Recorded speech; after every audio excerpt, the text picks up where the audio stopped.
A few months ago, I missed the shot of a lifetime. Oh, big Sprite! And my mate got it instead. What follows is a journey deep into the heart of northern Australia to find and photograph the elusive red sprite, and in doing so, discover presence.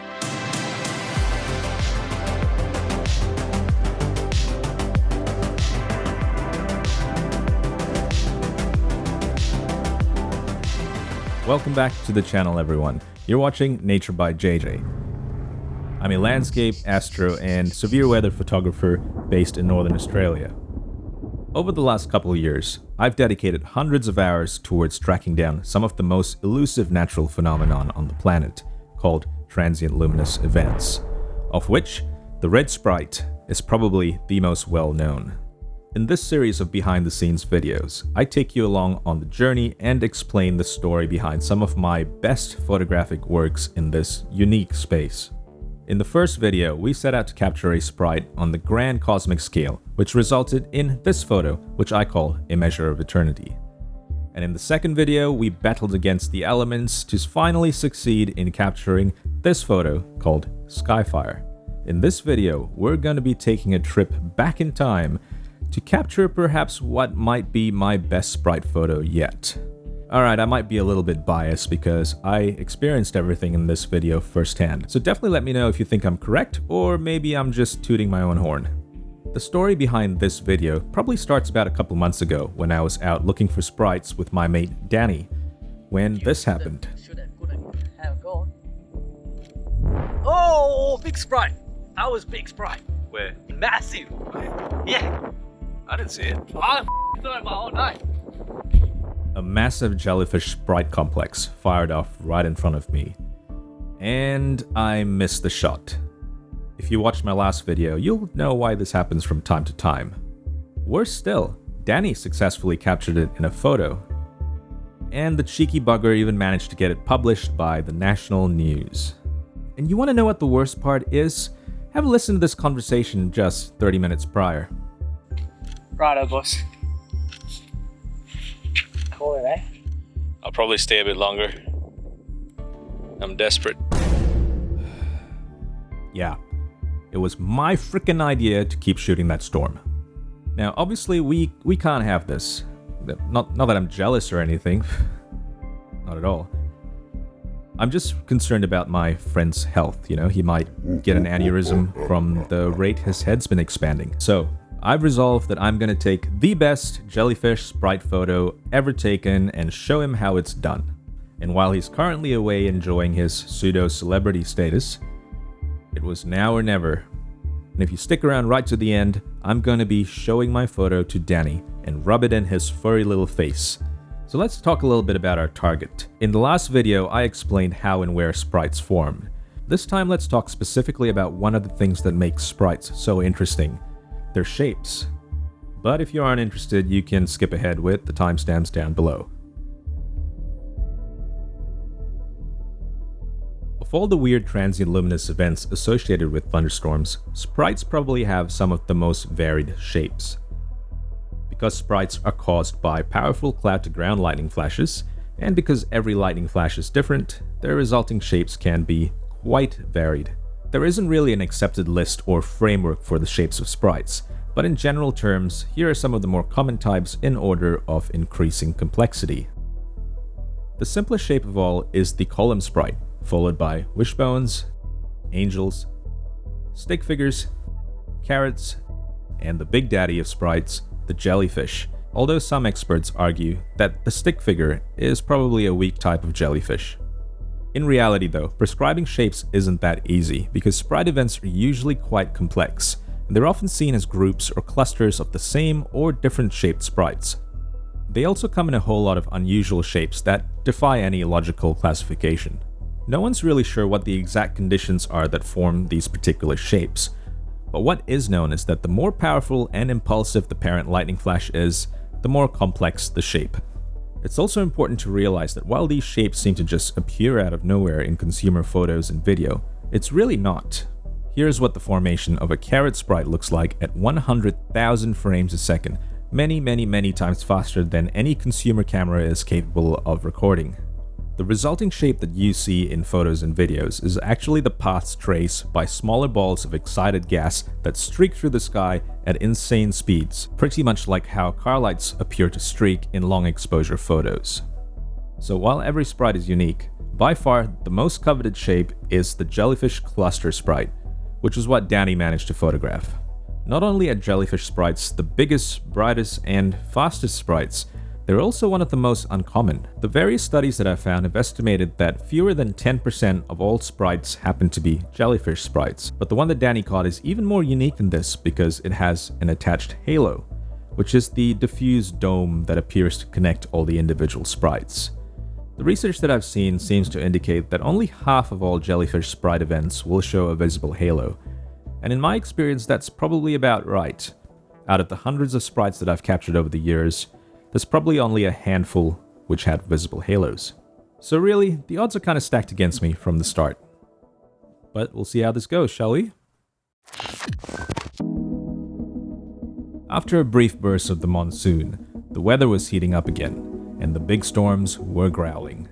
Perfect conditions for sprites. There was just one problem. While the storms were perfect, the biggest enemy of the sprite hunter was rearing its ugly head.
Clouds.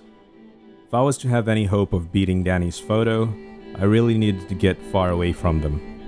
But this could mean traveling at night, which brings its own set of risks.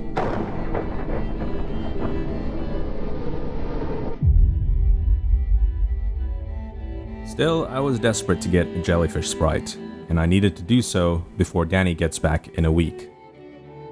And one random evening, my chance finally came when an unexpected void opened up in the cloud cover.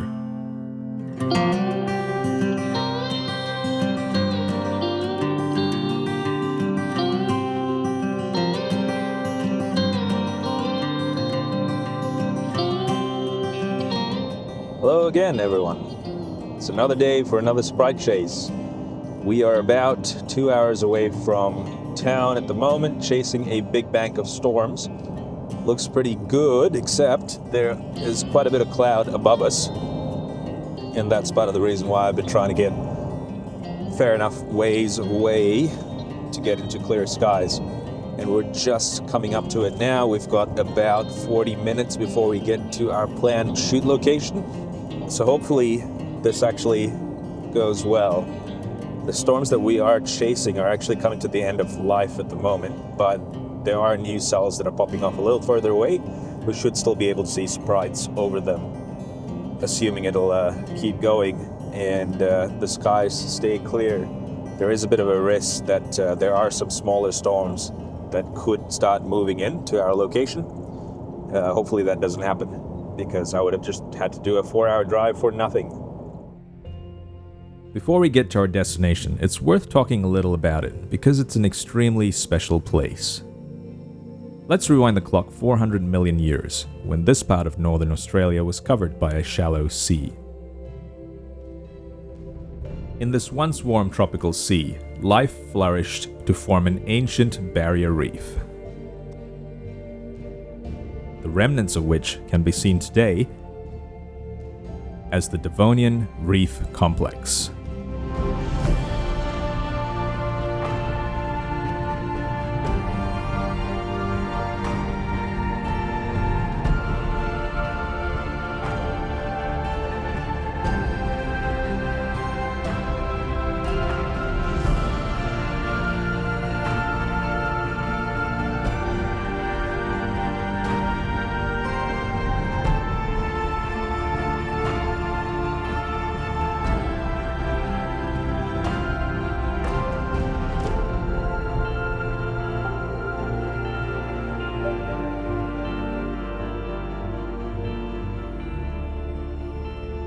Over hundreds of millions of years, this reef has been slowly dissolved by water, forming a limestone karst, full of caves, hidden valleys, and spectacular escarpments. And it lies mostly on the traditional lands of the Nyarinjan, Bunuba, and Guniandi peoples. This place is old. So old, in fact, that we're closer to the mighty T-Rex on the timeline than T-Rex is to the heyday of this reef, by about 5 times as much. Fossils of ancient sea creatures long dead can still be found preserved in the limestone everywhere, over 200 kilometers from the nearest coastline. This is a place of immense geological, environmental, and cultural values. It's also a photographer's mecca, but it can be challenging to shoot. The passage of time has resulted in the reef escarpments running mostly parallel to each other, meaning you can only see from 2 directions. And well, climbing to the top of the escarpments isn't something I like to do, considering how fragile and sensitive this place is. With that in mind, I made haste to find a composition in the right direction, before the last of the light disappeared.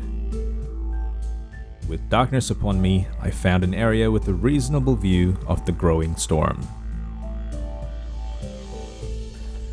Alright, we're really losing the light. But, let's see if I swing you around. This is what we've got. We've got these awesome boab trees here. This one's a bit too close, but those ones over there. And a little open area, which we can see the storms. So hopefully that's going to be good, because if we get some sprites popping up over here, that could look cool. So, let me get set up and we'll get the cameras rolling. It's almost dark enough to start shooting. This storm complex had grown to gargantuan proportions. At present, it was over 500 kilometers long, with multiple active areas. I've picked the storm that I think is going to be the best. It's also the closest one, and it means the sprites are going to be the biggest as well. With my composition in place, there was nothing else to do but wait.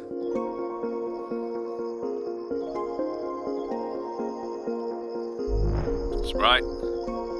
The first of the night, but unfortunately a little too far away. I'm starting to see sprites fire off on all the storms that are around them. So, fingers crossed we actually get one on the storm that we want. The conditions out here are just spectacular at the moment. These are some of the darkest skies I've seen all this wet season. Come on.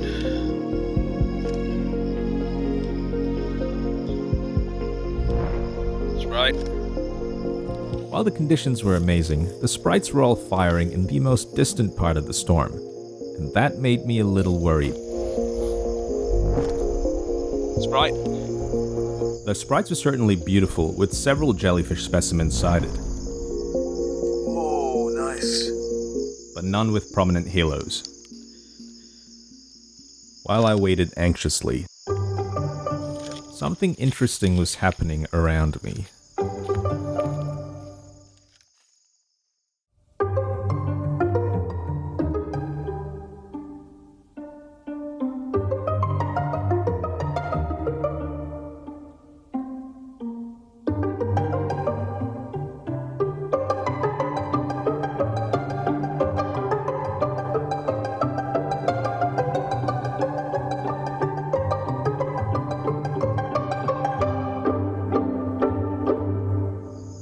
fireflies, a spectacle rarely seen in this part of Australia.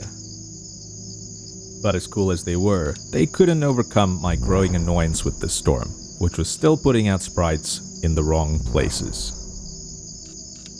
Check.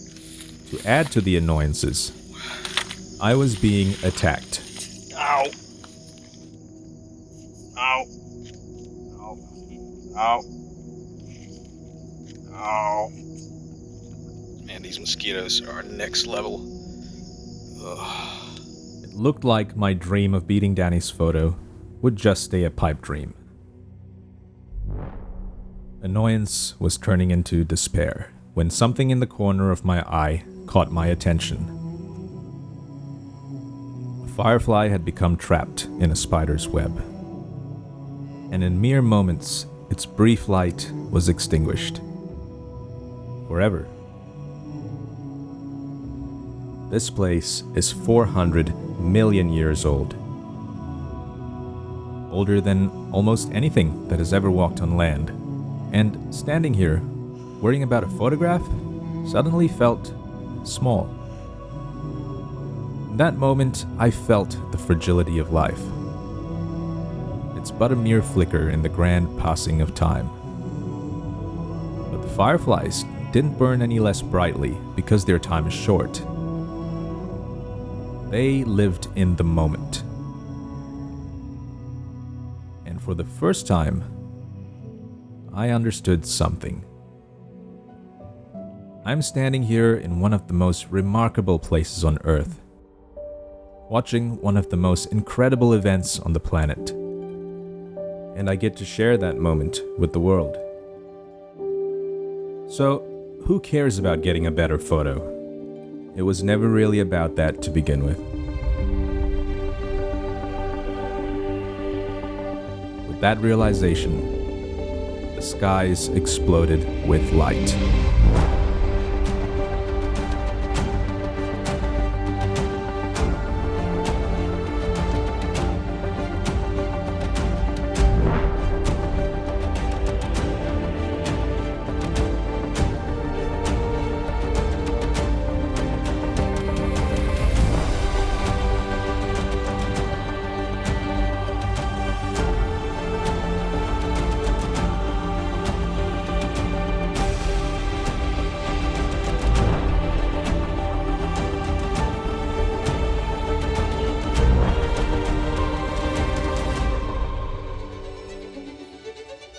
As the night came to an end, I made the long journey home.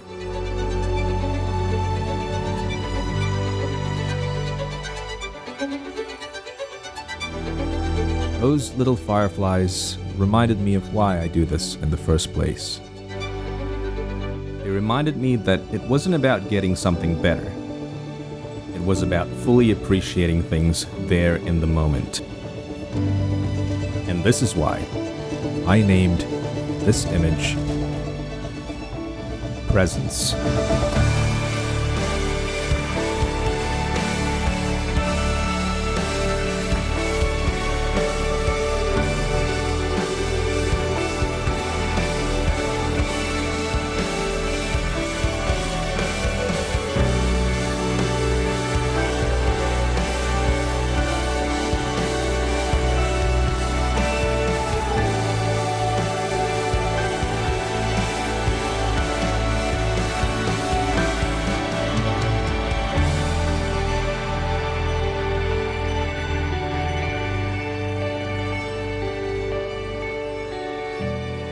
Alright, so Danny, what did you think? That was shit. Oh shit. That was so You're shit. just jealous, mate. No, You're I... just jealous, mate. Yeah, I can do better than that. Are you okay? You Why? sure you're up? Yeah? Why? Hold on, I'll show you. What's going on? Well, folks, thank you so much for watching the video, and definitely let me know which sprite you think was the best one down in the comments section below. This video alone took over a month and a half in the field, almost $1,000 in fuel, and hundreds of hours spent in the editing suite learning how to make animations and infographics from scratch, because I don't use any AI content in any of my videos, which would make things a lot easier, to be honest. But anyway, the best way to support the channel is by liking the video and subscribing to the channel, as well as sharing it with all your friends and family who might be interested in this sort of content. And if you're on mobile, maybe even hyping the video. Follow us on our socials, and once again, thank you so much for watching. I will see you next time.